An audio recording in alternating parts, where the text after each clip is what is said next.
ఓ సాయంత్రం ఇంటి ముందర తాతమామలతో ఆడుకుంటూ రాము సీత కూర్చున్నారు. సీత, మనం గణపతి బప్పను ఇంట్లోకి తీసుకువచ్చి 9 రోజులు పూజ చేస్తామే, కాని ఆ తర్వాత నీళ్లలోకెందుకు పంపిస్తామో నాకర్థం కావట్లేదు. ఆహా రాము, నీకది తెలుసుకోవాలనుందా? చాలా అద్భుతమైన కథ ఉంది, విను. ఆహా, చెప్పు, నాకు కథలు చాలా ఇష్టం. ఒకప్పుడు వ్యాసమహర్షి మహాభారతం వ్రాయాలని అనుకున్నాడు.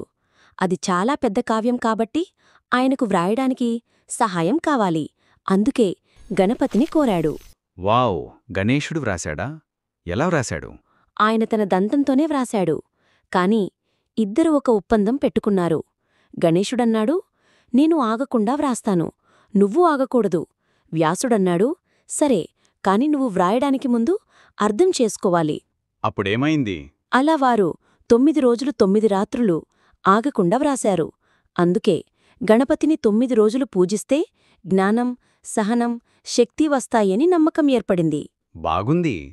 కానీ విసర్జన ఎందుకు చేస్తాం? మన దగ్గరే ఉండిపోతే బాగుంటుంది కదా. హహ, వినురాము, పార్వతీయమ్మ గణేశుణ్ణి మట్టి, పసుపుతో సృష్టించింది.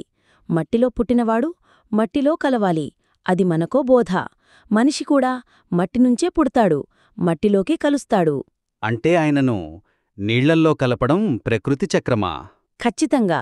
ఇంకా మరో అర్థముంది, వినురాము. విసర్జన అంటే దేవుడిని వదిలేయడం కాదు, ఆయన మన హృదయంలో శాశ్వతంగా ఉంటాడు. ప్రతి సంవత్సరం మళ్లీ ఆహ్వానించడం కొత్త ఉత్సాహమిస్తుంది. వావ్! ఎంత బాగుంది! ఇకనుంచి నేను కూడా చివర్లో పెద్దగా అరిస్తాను, గణపతి బప్పా మోరియా, వచ్చే సంవత్సరం తొందరగారా. అదేనయ్యా, ఇదే అసలు గణపతి ఉత్సవం రహస్యం. రామూ, గుర్తుంచుకో, పార్వతీయమ్మ గణేశుడిని మట్టి, పసుపుతో సృష్టించింది. అందుకే మట్టి గణేశుడు ప్రకృతి శక్తితో నిండిపోయి ఉంటాడు. అంటే మనం ప్రతి సంవత్సరం గణేశుడిని మట్టి, పసుపు, సహజ పదార్థాలతో తయారుచేస్తే ఆయన మరింత శక్తివంతంగా ఉంటారా? ఖచ్చితంగా. సహజ పదార్థాలతో చేసిన గణేశుడే శక్తివంతుడు. కాని ప్లాస్టర్ ఆఫ్ ప్యారిస్తో చేసిన విగ్రహాలు ప్రకృతికి హాని చేస్తాయి, నీటిలో కరగవు, చేపలకు, పక్షులకు హాని కలుగుతుంది. ఓహో, అర్థమైంది. ఇకనుంచి నేను ఎప్పుడూ సహజమైన గణేశుడినే పూజిస్తాను. అప్పుడు నిజమైన గణేశ ఆశీర్వాదం వస్తుంది. అదే నిజమైన పూజ రహస్యం.